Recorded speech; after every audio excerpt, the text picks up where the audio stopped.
What I've been noticing with creating a new habit or doing things that are challenging and are beneficial for you, you notice that inner voice coming up and trying to convince you not to do it, to put it off or have a day off or find some entry into your mind that's going to convince you to not do it or to stay in bed or to skip it.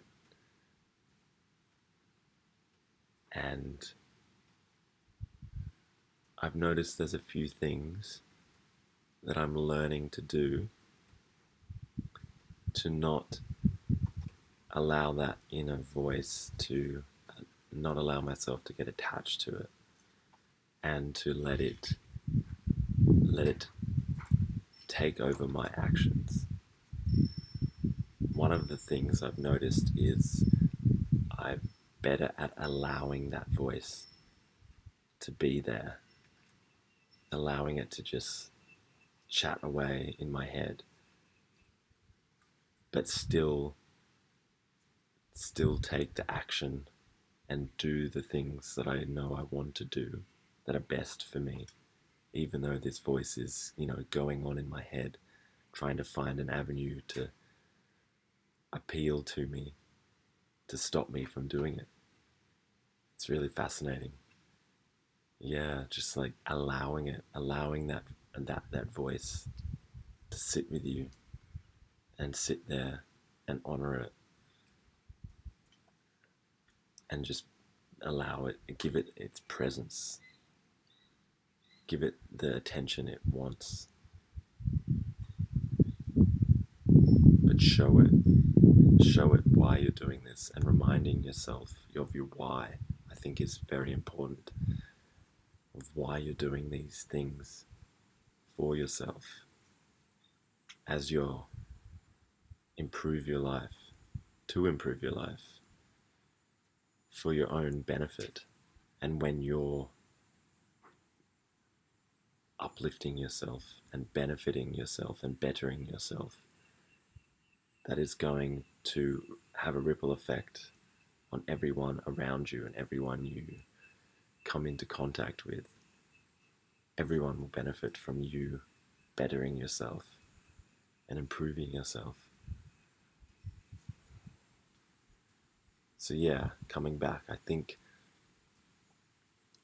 it's important to allow that voice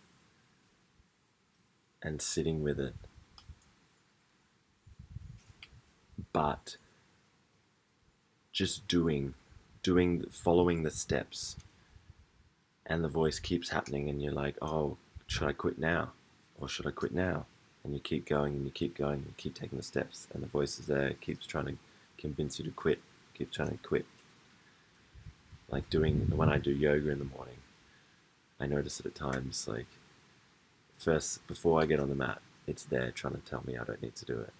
Or even early on, it's there telling me I need to do it. But there's a certain threshold or point through the morning yoga where it just is like, oh, fuck it, he's too far in now. It's like this snowball. You've built the momentum, and now that you've built enough, it no longer has any grasp and any sway, any ability to knock you off. Your force is too strong for it, so it gives up. And it's like that mentality of just keep taking the next step, and there's like all these obstacles presenting themselves, but you build enough momentum that nothing can any longer stop you.